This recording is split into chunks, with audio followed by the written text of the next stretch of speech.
सोचिए बेपनाह दौलत और फिर एक ऐसा इबरतनाक अंजाम जिसकी कोई मिसाल नहीं मिलती। तारीख में एक नाम ऐसा है जो इन दोनों चीज़ों की अलामत बन गया।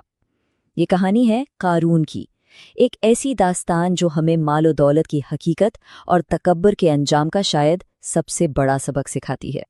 अगर ये सवाल किया जाए कि तारीख का सबसे अमीर आदमी कौन था, तो जहन में कई नाम आते हैं, लेकिन एक नाम ऐसा है जिसकी दौलत का तसव्वुर करना भी आज के दौर में तकरीबन नामुमकिन है, और वो नाम है कारून। इसकी दौलत का अंदाज़ा लगाना है ना, तो इसके लिए आपको उसके खजानों को नहीं बल्कि सिर्फ उसके खजानों की चाबियों को देखना होगा। जी हाँ, सिर्फ चाबियां। जब चाबियों का ये हाल था तो सोचिए खजानों का आलम क्या होगा।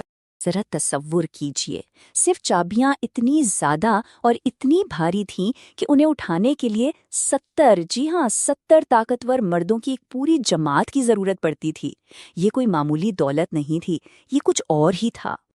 लेकिन यहाँ कहानी में एक बहुत बड़ा ट्विस्ट है। कारून हमेशा से ऐसा मुतकब्बिर और दौलत का पुजारी नहीं था। उसकी कहानी की शुरुआत एक इंतहाई नेक, परहेजगार और पढ़े लिखे इंसान के तौर पर होती है, जो बाद में दौलत के नशे में सब कुछ भुला बैठा। कारून कोई आम आदमी नहीं था, वो बनी इसराइल की कौम से था और हज़रत मूसा अलैहिस्सलाम का रिश्तेदार था। कुछ रिवायात के मुताबिक तो वो आपका चचाजाद भाई था। दोनों का नसब काइस बिन लावी पर जाकर मिलता है, जिससे ये ताल्लुक और भी गहरा हो जाता है। अब जरा उसकी शख्सियत में आई तब्दीली को देखिए।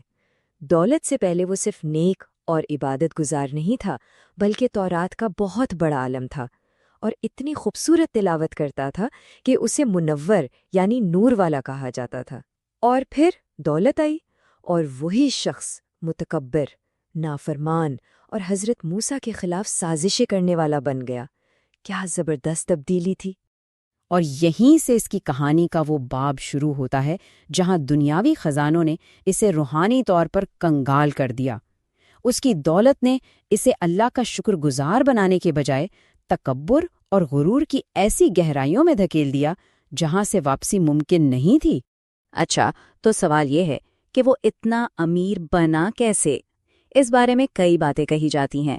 कुछ कहते हैं वो तिजारत का माहिर था, कुछ के मुताबिक इसे कीमिया का इल्म था जिससे वो मिट्टी को सोना बना लेता था। एक रिवायत ये भी है कि वो कानकनी और सोना निकालने का मास्टर था। लेकिन सच पूछें तो ये इतना अहम नहीं कि दौलत आई कैसे, अहम ये है कि उस दौलत ने उसे बदला कैसे। कारून का गुरूर अब कोई ढकी छुपी बात नहीं रही थी। वो एक चलता फिरता तमाशा बन गया था। सोने के फर्नीचर, शानदार महलात और इतने लंबे लंबे लिबास कि लोग देखकर दंग रह जाएं। उसकी हर चीज़ चीख चीख कर उसकी दौलत और इसके तकब्बुर की नुमाइश कर रही थी। और फिर आया वो लम्हा, वो खुदाई इम्तिहान, जब बनी इसराइल पर ज़कात का हुक्म नाजिल हुआ, यानी अपनी दौलत में से एक हिस्सा गरीबों के लिए निकालो। तो ये कानून के लिए सिर्फ माल का इम्तिहान नहीं था, ये उसके ईमान, उसकी शुक्रगुजारी और उसकी इताअत का टेस्ट था। कारून ने साफ मना कर दिया। क्यों? क्योंकि उसके दिमाग में ये बात बैठ गई थी कि ये सारी दौलत इसे अल्लाह ने नहीं दी, बल्कि ये उसके अपने इल्म, उसके अपनी काबिलियत और उसकी अपनी मेहनत का नतीजा है। यानी वो नेमत देने वाले को ही भूल गया। और बस यही वो नुक्ता था जहां से उसके तकब्बुर का अंजाम शुरू हुआ। उसकी वो आखिरी नुमाइश और वो साजिश जिसने उसकी किस्मत पर हमेशा के लिए मोहर लगा दी, उसकी तबाही का आगाज साबित हुई। जब हज़रत मूसा अलैहिस्सलाम ने उसे समझाया तो जानते हैं उसने तकब्बुर से क्या कहा?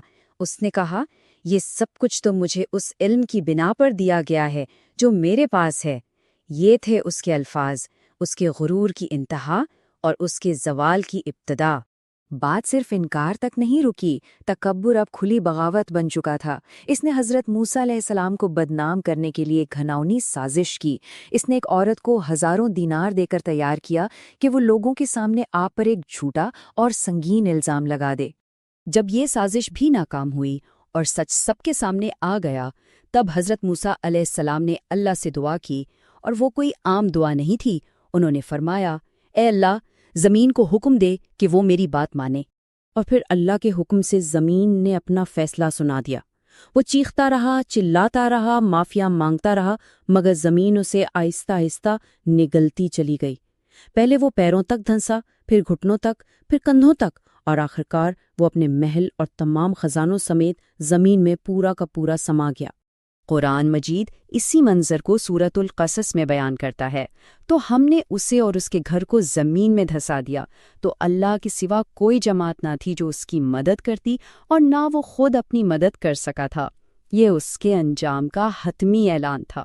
قارون تو چلا گیا، اس کا تکبر بھی خاک میں مل گیا، لیکن اس کی کہانی آج بھی زندہ ہے، ایک گواہی بن کر جو ہمیں کچھ ایسے سبق سکھاتی ہے جو کبھی پرانے نہیں ہوتے۔